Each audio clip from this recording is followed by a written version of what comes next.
Olá, amados irmãos e irmãs, paz e bem. Hoje, segundo capítulo, parte 4, estamos falando do livro Sonhos de São João Bosco. Nessa segundo capítulo, um anjo o levou ao inferno e ali fez algumas revelações a ele. E aí nós estamos acompanhando, dando continuidade dessa parte. Começamos pelo céu, agora estamos no inferno e depois purgatório, porque o nome do livro é Céu, Inferno e Purgatório, Sonhos de São João Bosco. Amados irmãos e irmãs, eu vou pedir perdão pelo barulho, porque estamos do lado de uma avenida. Infelizmente, nós não podemos silenciar o barulho das pessoas, né? Mas eu vou falar claramente para que você consiga me ouvir, consiga me compreender, né? Pedir aí que o Espírito Santo possa nos dar o discernimento daquilo que foi dito no dia de hoje. Estamos unidos em nome do Pai, do Filho e do Espírito Santo. Amém. Vinde, Espírito Santo, enche os corações dos vossos fiéis e acendei neles o fogo do vosso amor. Enviai, Senhor, o vosso Santo Espírito e tudo será criado, e renovareis a face da terra. Oremos. Ó Deus, que instruíste os corações dos vossos fiéis com a luz do Espírito Santo, fazei que apreciemos corretamente todas as coisas, segundo o mesmo Espírito, e gozemos sempre das suas consolações. Por Cristo Senhor nosso. Amém. Então, segundo capítulo, parte 4, Sonhos de São João Bosco, Céu, Inferno e Purgatório. A última frase que nós terminamos a terceira parte foi assim, ó: vem e aprenderás muitas coisas, diz-me antes, porém, queres ir só ou acompanhado? E aí, continuemos hoje, da onde paramos. Disse isso para que eu reconhecesse a insuficiência de minhas forças e, ao mesmo tempo, a necessidade de sua benévola existência. Respondi: só a esse lugar de horrores, sem ser ajudado por tua boa bondade? Quem é que me poderia ensinar o caminho de volta? Mas no mesmo instante senti-me cheio de coragem, pensando comigo mesmo: só pôde ir para o inferno quem já foi julgado, e eu ainda não fui. Em consequência, exclamei resoluto: entremos, pois. Adentramos aquele estreito e horrível corredor. Corríamos com a velocidade de relâmpago. Em cada uma das portas interiores brilhava uma tétrica luz, uma inscrição ameaçadora. Quando terminamos de percorrê-lo, fomos parar no vasto e tenebroso pátio, em cujo fundo via-se uma grossa e horrível portinha, como jamais vi igual. E nela estava escrita estas palavras: os ímpios irão para o fogo eterno. Todas as paredes em volta estavam cheias de inscrições. Pedi a permissão ao guia para lê-las e me respondeu: à vontade. Como eu disse, no primeiro capítulo, São João Bosco ele foi levado ao céu e lá ele teve um diálogo com São Francisco Sábio, onde teve algumas revelações. Você aí que pegou agora pela metade, você pode voltar lá do começo e acompanhar desde o início o nosso livro. Agora ele está sendo guiado por um guia no inferno e também vai haver também algumas revelações, assim como já aconteceu já nesse segundo capítulo, a respeito da sua congregação. O guia respondeu: à vontade. Então examinei tudo no lugar, vi escrito: darei fogo às suas carnes para que se queimem eternamente. Noutro lugar, aqui está o conjunto dos males pelos séculos dos séculos. E no outro, aqui não há ordem, mas habita o horror eterno. Eternamente estará subindo o fumo dos seus tormentos. Não há paz para os ímpios, clamor e ranger de dentes. Enquanto eu estava lendo as inscrições à volta, o guia que havia ficado no meio do pátio aproximou-se e me disse: a partir daqui, ninguém mais poderá ter companheiro que o sustente, um amigo que o conforte, um coração que o ame, um olhar compassivo, uma palavra benévola. Passamos a linha. Queres ver ou experimentar? Só quero ver, respondi. Vem então, acrescentou o amigo, e tomou-me pela mão. Levou-me assim diante daquela portinha e abriu-a. Comunicava com um espaço cujo fundo havia uma grande cova fechada com uma ampla janela de um só cristal que ia desde o piso até o teto e através do qual se podia divisar o interior. Dei um passo para trás e retrocedi até o umbral da porta, tomado por indescritível terror. Apareceu diante dos meus olhos uma espécie de imensa caverna que se perdia como se nas estranhas da montanha, cheias de fogo, não como vemos na terra, com chamas vivas, mas o fogo tal e tão ardente que tudo que havia em torno dela estava torrado, embranquecido pelo excessivo calor.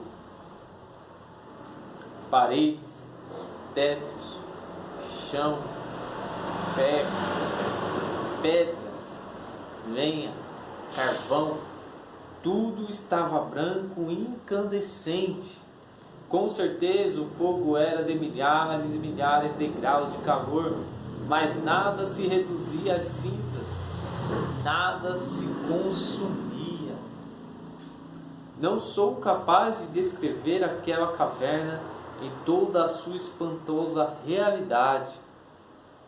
Desde muito tempo foi trupete, preparada por seu dono. Foi preparada pelo rei, profunda e larga. Seu alimento é fogo e muita lenha. O sopro do Senhor, como uma torrente de enxofre, a mantém acesa. Isaías 30, versículo 33. Enquanto eu olhava tudo aquilo estarrecido, vejo inesperadamente cair com fúria incoercível, um jovem que, lançado um grito lancinante, como de uma pessoa que estivesse a ponto de cair num lago de bronze derretido, se precipita no meio do fogo. Torna-se incandescente como toda a caverna e fica imóvel, ressoando por uns instantes o eco de sua voz agoniada. Cheio de horror, fixei seus olhos no jovem e pareceu-me um do oratório, um dos meus filhos. Mas não é esse um dos meus rapazes? Perguntei ao guia. Não é fulano de tal?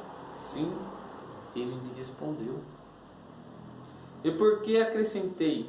Não muda de posição. Como é que está assim incandescente e não se consome? Preferiste ver, por isso agora não me fales. Olha e verás. Ademais, será salgado com fogo e toda vítima se condimentará com sal. Mal havia voltado os olhos, quando outros jovens, com furor desesperado e grandíssima velocidade, corre e se precipita na mesma caverna. Também era um oratório. Mal caiu, já não se moveu mais. Também ele havia lançado um grito lancinante, e sua voz se havia confundido com o último eco do grito do que caíra antes. Chegaram depois outros igualmente precipitados. Seu número aumentava cada vez mais. Todos lançavam o mesmo grito e ficavam imóveis, incandescentes, como os que tinham precedido. Observai que o primeiro havia ficado com uma mão no ar e com o pé também suspenso ao alto. O segundo havia ficado como que dobrado abaixo. Uns tinham os pés no ar, a cara contra o solo. Outros estavam como suspensos, sustentando-se com um só pé e com uma só mão. Havia-os sentado ou estendidos, apoiados ou de lado, em pé ou ajoelhados, com as mãos entre os cabelos. Havia por fim um grande número de jovens como estátuas, em posições cada qual mais dolorosa.